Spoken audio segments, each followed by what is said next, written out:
So I have done several videos today, which I'm proud of me. I hardly ever get in a mood to do this many videos in one sitting. So it looks like Ninja's going to assist me with this last video. I thought I would wrap up my video making day with a small book haul. And what I'm going to cover in this one is several paperbacks, mostly mass market paperbacks, and there's one trade paperback in here. Most of them are old, of course. So the first one I'll show you is The Sentinel by Jeffrey Convitz. I do believe I saw this book originally on Criminale, and I got it from eBay, and I don't remember what I thought it was about when I got it, but I feel like I thought it was a haunted house story. However, when I read the synopsis, it seems more like it's maybe a supernatural something or another. I'll read you the synopsis, you could see what I mean. A beautiful young model, the old brownstone apartment she simply had to have. The grotesque blind priest who watched down on her day and night from an upper story window. The pair of perverted creatures who wanted her to join their circle. The mad little old man who gave her tea and sympathy. The cool, calculating, supremely rational lover who first mocked her fears. And a secret you'll never be able to forget even if you try. So that sounds a little supernaturally, right? This next book I just saw from browsing around on eBay. What caught my eye was the marvelous little swirligigs here coming out of the eyeball of this turban-headed character on the cover. It's called The World Grabbers by Paul W. Fairman, and I think it might have something to do with hypnosis. The synopsis says it's about a man who answers an ad that promises riches to anyone who attends this seminar type situation. They only have to pay him $1,000 up front and agree to share any wealth they accumulate with him. So he does this, and he does actually get rich, and then he gets involved in some kind of sinister world. And like I said, I think it has something to do with hypnosis, even though it doesn't say so on the back. And anything that has to do with the view of hypnosis in the past does tend to fascinate me. So this was essentially a cover buy. Then I picked up Vulcan's Glory by D.C. Fontana off of eBay. I bought this because I've been watching Strange New Worlds and really enjoying it. And this book is about Spock's first mission on the Enterprise with Captain Pike. So I thought I would read this for Book Trek this year. I also picked up another book to read during Book Trek, which is called Death in Winter by Michael Jan Friedman. It's a Next Generation novel, and as far as I know, is the first book that takes place after the events of Nemesis, which is the final movie in the Star Trek The Next Generation series of movies. Then Sean D. Standfast, in response to Vin over at Revenant Reads Book Trek 2022, he is a huge Babylon 5 fan, so he has thrown down the gauntlet and challenged people to also read Babylon 5 during Book Trek. So I did pick up the first 3 novels in the 9-book series. The first one is called Voices by John Vornholt, who has also written a number of Star Trek novels. Book 2, Accusations by Lois Tilton. And Book 3, Blood Oath by John Vornholt again. Let's see, then I picked up a little lot of Hal Clement books off of eBay. The first one is Needle. Now, I do already own this story, but it's in my one of my volumes of The Essential Hal Clement, which is on that shelf right there, but you can't see it, but it's in there. And I absolutely loved the alien in this story. It's about a sentient virus species. One is a cop, one is a criminal, and the cop virus chases the criminal virus onto Earth, and they both crash land there. And they both enter a different human. And so the cop is searching for him. And oh, it was so fascinating. The alien, Hal Clement's imagination just gets me every time I read one of his books. He is absolutely my favorite science fiction author because of that.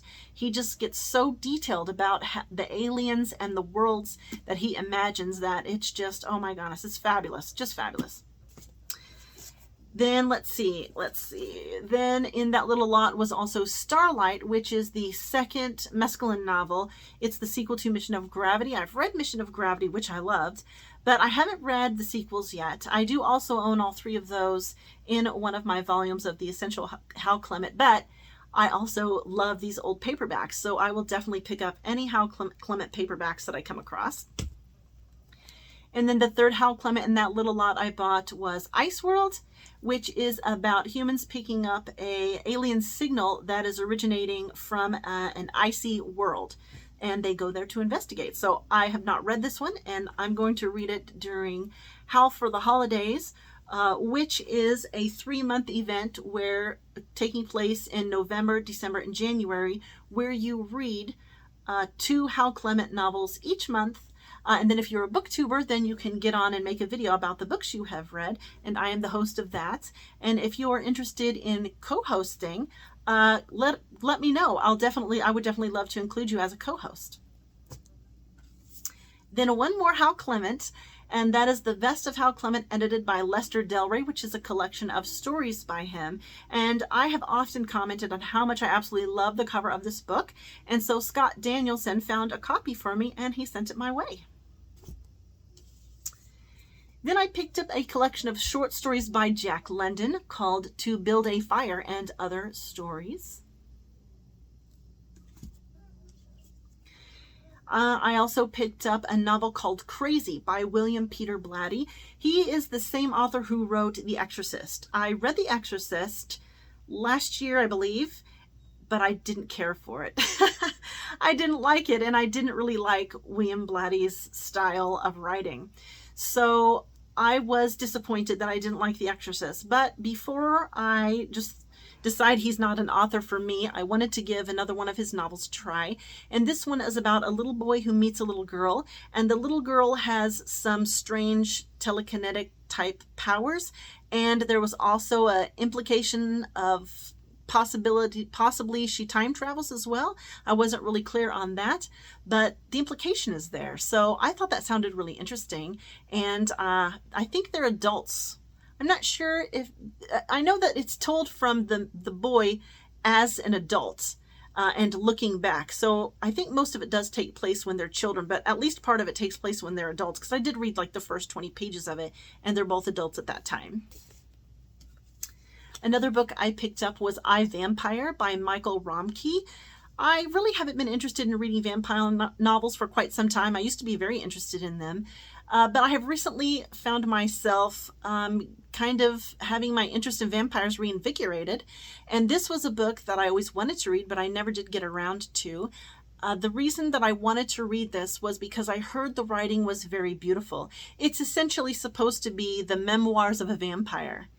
And that did fascinate me, the fact that the writing was beautiful, or at least that's what several people had told me. So I went ahead and picked it up and thought I'd give it a try. Then I picked up Swords of Steel 2, which is a collection of sword and sorcery short stories. I do like sword and sorcery fantasy. It's amongst my favorite kind of fantasy, actually. And I got this really cheap from DMR Publishers. They do publish a lot of sword and sorcery. That interests me. So I got this little collection. Then in September, the Bookish Bryants are hosting an event called Autumn of Amour, I believe is what it's called. So that's where you read romance novels. So I thought that I would participate in that. And when I was in junior high, high school, and in my 20s, I was a romance reader. Now, I haven't been since my 20s, but I used to be the main genre that I read there for quite some time. So I thought I would pull out the romance novels that I saved from when I was young. I went through them when I was 30-something, and I got rid of all the ones I remembered I thought were mediocre, but kept all the ones that had been my favorites, and haven't touched them since. They've been in a box ever since. So I thought I would pick a few of those and reread them and see if they still hold up for me. But then I also wanted to read something I hadn't read before. So I found this book called Stardust of Yesterday by Lynn Kurland. It was published in 1996 and sounds like it's along the same lines that of romance novel that I used to read. So I thought I'd throw this one in there just to mix it up a bit. Then I have Tales from the Crust. an anthology of pizza horror. Which is short horror stories that revolve around pizza in some way. So I picked this up for Horror Mayhem. However, I ended up not really participating in Horror Mayhem, and so I never got to this book, but I still want to read it. So I thought maybe this would be a good book for me to read in October. So that is the end of my little small paperback book haul, and maybe I'll do another one tomorrow if I stay in this mood. So if I do, I'll be back again tomorrow to record more videos.